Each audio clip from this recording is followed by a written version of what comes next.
Bulletin का बाकायदा आगाज करेंगे और सबसे पहले आपको बताएं कि चीनी गरीब आवाम के लिए कड़वी हो चुकी। चीनी की बदस्तूर महंगे दामों 190 से 200 रुपए पर फरोख्त जारी है। ओपन मार्केट में सब्सिडाइज आटा ना आने से गरीब आवाम का भरकस निकल गया। ओपन मार्केट में 20 किलो का थैला 2700 से 2850 रुपए तक फरोख्त किया जा रहा है। शहरियों का हुकूमत से सब्सिडाइज आटा ओपन मार्केट में फराहम करने का मुतालबा। हमारे साथ शहजाद खान अब्दाली मौजूद है, उनसे बात करेंगे। जी शहजाद। बिल्कुल, शहर की ओपन मार्केट की अगर हम बात करें तो ओपन मार्केट है, उसमें चीनी 190 से 200 रुपये फ़ी किलोग्राम के हिसाब से फ़रोख्त की जा रही है। इस तरह आटे की अगर हम बात करें तो आटे के नर्ख भी तकरीबन 2700 से लेकर 2850 रुपये 20 किलोग्राम आटे के देखे जा रहे हैं। लेकिन यूटिलिटी स्टोर्स पर भी कोई अशिया ज़रूरियात सस्ती नहीं रह गई और इसी वजह से यूटिलिटी स्टोरों पर भी आवाम का रश जो है वो कम से कम होता चला जा रहा है। इस वक्त अगर बात करें तो शादमान यूटिलिटी स्टोर पर मौजूद हैं और यहाँ पे भी मुश्किल से 2-3 गाहक जो हैं वो हमें नज़र आए हैं, जबकि इससे कबल शहरियों की अंदर भी और बाहर भी कतारें लगी होती थी। लेकिन अब लोगों की कुव्वत ख़रीद जवाब दे चुकी है और शहरी इस हवाले से क्या मुतालबात कर रहे हैं ये इन्हीं से इस हवाले से बात करते हैं। अस्सलाम वालेकुम। आप ही गालबन सौदा वगैरह लेने आए?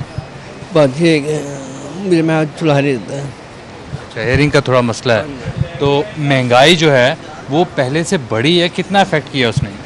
ये बात से बहुत ज़्यादा है जी, जहाँ तक कम है सही है। बिल्कुल ऐसे ही है। जो यहाँ पे आटे के नर्ख हैं वो भी तकरीबन दोगुना हो गए। आप थोड़ा सा आगे आ जाइएगा। चीनी किस भाव मिली आपको? 140 रुपये किलो। 140 रुपये, बाहर 190 200 है। आटा यहाँ पे डबल हो गया है। तो अब आम आदमी की कुव्वत खरीद है, उसके पास इतने पैसे हैं कि वो राशन इकट्ठा ले ले। चीज़ों की बजाय कोई जहर की पुड़ी लोगों को दे दें तो ठीक है। लोगों को लोग माड़े ने, पहले बिल जमा कराओ फिर राशन लैन जाओ, लैना च लगो। की है की जिंदगी है। अमीरां नूं इन्हां नूं ते कोई फर्क नहीं पैंदा। इन्हां दी ते पत्ती वधेगी, उन्हीं ते मौजां हो गई ने। दुकानदार दियां भी हो गई ने, पुराने स्टाक पे ने, इस रेट दे बेचदे ने। फर्क तो साढ़े जिहां लोगों नूं पिया जिन्हां कोल खाण नूं पैसा नहीं है। बड़ी सख्त बात की है, जहर की पुड़ी दे दें। हाँ तो जो बेहतर है ना, लोग एक दफ़ा खाणगे सुख नाल सो जाएंगे, ए पिछों अपना जो करना है करते रहन। क्योंकि गरीब आदमी को इत्थे एक बंदा रिक्शा वाला तरले कर रहा कि यार मैनू दे दो, मेरे उन्हें पर्स कट के दे दिता कि मेरे को पैसे नहीं है। मेरे को है ने पैसे, है नहीं कि नहीं है, लेकिन मैं इन्ना को परेशान हाँ कि मैं दो चीज़ा मिन्नतां करके लईयां ने कि यार मैनू ए दे देवो। आपके पास शायद बजट शॉर्ट हो रहा है, कभी आप कोई चीज़ रख रहे हैं, कोई ले रहे हैं? पैसे नहीं है, वैसे आटा दे नहीं रहे। कह रहे हैं कि अगर आप बाकी चीज़ें लेते हैं तो आटा देते हैं, वैसे आटा नहीं देना। तो मैं रक्षा ड्राइवर में पैसे हैं नहीं है मेरे पास, मैं मजबूर हूँ। मैंने कहा आटा दे दें, घर पे कुछ नहीं है। वो कह रहे हैं बाकी चीज़ें लो, बाकी पैसे नहीं रहे, क्या करें। रक्षा बाहर खड़ा करके आए, सुबह से कोई सवारी नहीं मिली हमें। तो यही पैसे सिर्फ आटे के हैं। तो वो कह रहे नहीं और चीज़ें मिले तो तब मिलेगी। मैं चीनी रखी, कह रहे नहीं और चीज़ लेने, फिर चीनी वापस किया, बोतल ली है, क्या करें, मजबूरी है। तो शायद ज़रूरिया की जो कीमतें हैं वो डबल हो चुकी हैं और कुछ कंडीशंस ऐसी हैं कि आप फ़लाँ चीज़ साथ लें, फ़लाँ चीज़ साथ लें, उसके बाद जाके आपको आटा मिलेगा। तो लोगों की कुव्वत ख़रीद ही इतनी नहीं है कि वो खाली आटा ले सकें, दीगर चीज़ें कहाँ से लें। ये इस तरह की शिकायत जो हैं वो यूटिलिटी स्टोरों से भी सामने आ रही हैं कि इस तरह की जो शराइत हैं वो यूटिलिटी स्टोरों से ख़त्म की जाए। जिसको जो चीज़ चाहिए वो वही आके परचेज़ कर ले लोग, क्योंकि लोगों की अब बाइंग पावर जो है वो बिल्कुल जवाब दे चुकी है। बिल्कुल जवाब दे चुकी है। बहुत शुक्रिया शहजाद खान अब्दाली हमारे साथ कर रहे थे। अभी हम आपको बताएं कि शहर में गिरां फरोशी पर ताहाल काबू नहीं पाया जा सका। रोटी की कीमत में इजाफे के बावजूद गिरां फरोशी माफिया सरगर्म है। रोटी की कीमत 15 से बढ़ाकर 18 कर दी गई है। गिरां फरोशी जारी है। रोटी मुख्तस करदा सरकारी कीमत की बजाय 20 रुपए में फ़रोख्त हो रही है, जबकि दूध की कीमत में गैर मामूली इजाफे के बाद 140 से बढ़ाकर 160 कीमत कर दी गई है। बसाम सुल्तान से बात करेंगे। जी बसाम। जी बिल्कुल, शहर में 70 से ज़ायद प्राइस कंट्रोल मजिस्ट्रेट जो है वो अपनी ड्यूटियाँ सरअंजाम देते हैं, लेकिन इसके बावजूद शहर के बेशतर इलाकों के अंदर जो ग्राम फरोशी है उस पर ताहाल जो है वो काबू नहीं पाया जा सका। चंद रोज़ कबल DC लाहौर की जानिब से जो है वो कीमतों में जो है वो इजाफा किया गया था ताकि जो ग्राम फरोशी है उस पर काबू पाया जा सके, लेकिन इसके बावजूद जो है वो ग्राम फरोशी पर काबू नहीं पाया जा सका।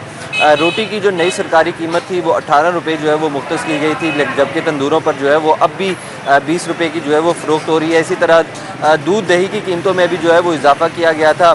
जो दूध है उसकी कीमत जो है वो 140 से बढ़ाकर 160 रुपये जो है वो की गई, लेकिन अभी तक जो दुकानें हैं वहाँ पर 180 से 200 रुपये तक में जो है वो फ़रोख्त हो रहा है। इसी तरह अगर हम दही देखें तो उसकी सरकारी कीमत जो है वो 165 से बढ़ाकर जो है वो 180 कर दी गई थी, लेकिन अभी भी जो है वो 200 से ज़ायद में जो है वो फ़रोख्त हो रहा है। जिस तरह मैंने आपको बताया, शहर के अंदर जो है वो 70 से ज़ायद जो है वो प्राइस कंट्रोल मजिस्ट्रेट्स हैं, जिनको जो है वो सख्ती से अहकाम जारी किए गए हैं कि ग्राम फरोशी पर जो है वो काबू पाया जा सके। लेकिन ये प्राइस कंट्रोल मजिस्ट्रेट जो है वो ज़िले इंतज़ामिया की रेड कायम करने में जो है वो मुकम्मल तौर पर नाकाम है। जो ग्राम फरोश माफिया है वो इसी तरह जो है वो शहर के अंदर सरगर्म है। ठीक है, बहुत शुक्रिया। हमारे साथ है, अपडेट कर रहे थे। अब शहर में सर्द गर्मी है, मौसम खुश्क है और दर्जा हरारत 34 डिग्री रिकॉर्ड किया गया है। महकमा मौसमियात की जानिब से क्या पेशगोई की जा रही है, कोमल असलम बताएंगी। जी कोमल। बागों के शहर का मौसम गर्म होना शुरू हो चुका है। सूरज ने आसमान की ओर से ही किरणें जो हैं वो अपनी यूं तो मध्यम बिखेरी हुई हैं, लेकिन जो उसकी तपिश है वो शहर लाहौर के वासियों को खूब तंग कर रही है। हवाएं जो थी वो कुछ देर पहले तो महसूस की जा रही थी, जो कि मुकम्मल तरीके से थम चुकी हैं, जिसकी वजह से गर्मी की शिद्दत में इजाफा रिकॉर्ड किया जा रहा है। महकमा मौसमियात की जानिब से आज थोड़े से जो है इम्कानात बताए जा रहे हैं कि बारिश बरस सकती है। वहीं अगर हम बात करें हमारे लाहौर की फ़िज़ा के हवाले से, तो आने वाले दिनों में हम फ़िज़ा को मज़ीद बेहतरी की जानिब देखेंगे और मौसमियाती तब्दीलियों को रूनमा होता हुआ भी महसूस करेंगे। वहीं बात करें दर्जा हरारत के हवाले से, तो मौजूदा दर्जा हरारत जो है वो तकरीबन आज बताया जा रहा है कि 34 डिग्री है और आइंदा 24 घंटों के दौरान ज़्यादा से ज़्यादा दर्जा हरारत जो है वो 37 डिग्री तक रिकॉर्ड किया जाएगा। हवा में नमी का तनासुब जो है वो भी 54% है। हवा की रफ्तार 11 किलोमीटर फी घंटा के हिसाब से रिकॉर्ड की जा रही है, लेकिन वक्फे से जो कि इस वक्त थमी हुई हैं। इसी तरीके से बात करें लाहौर में फ़िज़ाई आलूदगी के हवाले से, तो AQI की मजमूई शरह जो है वो आज 154 के साथ लाहौर आलूदा तरीन शहर की फहरिस्त में 5वें नंबर पर देखा जा रहा है। बहुत शुक्रिया कोमल असलम, हमारे साथ ही अपडेट। परवेज़ इलाही, मोनस इलाही, मोहम्मद खान भट्टी और दीगर के खिलाफ नैब की किक बैक्स की तहकीकात।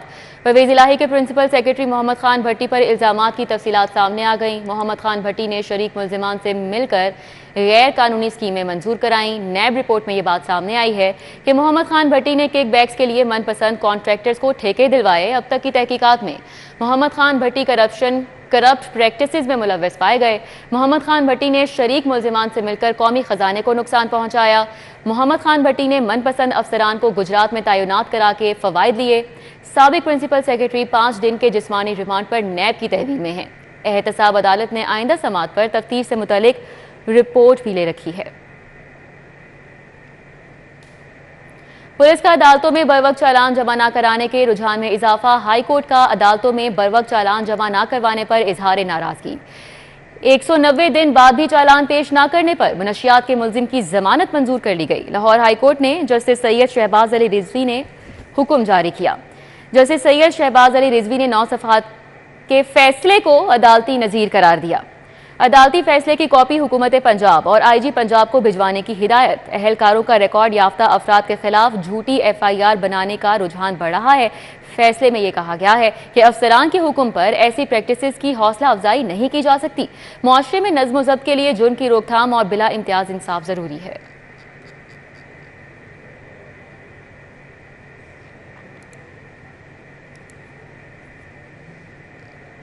पेट्रोलिंग करने वाली फोर्स की गाड़ियां और मोटरसाइकिलें नाकारा। डॉल्फिन फोर्स के बाद PRU की गाड़ियां भी नाकारा हो चुकी हैं। गश्त करने वाली फोर्स की 105 में से 35 गाड़ियां नाकारा हैं। अली साही से बात करेंगे। जी अली साही।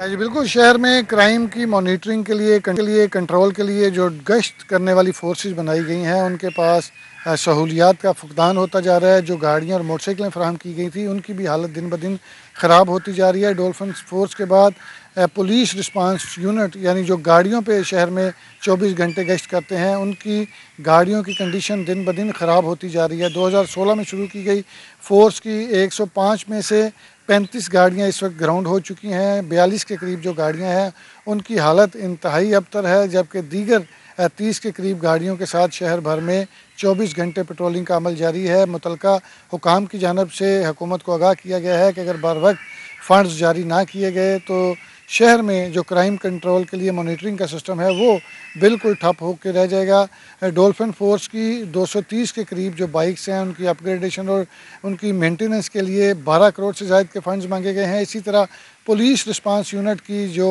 80 के करीब गाड़ियां ख़राब या जिनकी हालत ख़राब हो चुकी है, उनके अपग्रेडेशन और उनकी मरम्मत के लिए 5 करोड़ से ज़ायद के फंड्स मांगे गए हैं। पुलिस की प्रेजेंस नजर आती है वो ख़त्म होती जाएगी, तो हुकूमत से IG पंजाब की जानब से डिमांड की गई है कि 17 करोड़ के टोटल फंड्स दिए जाएँ ताकि गाड़ियों और मोटरसाइकिलों की अपग्रेडेशन और मरम्मत मुकम्मल की जा सके।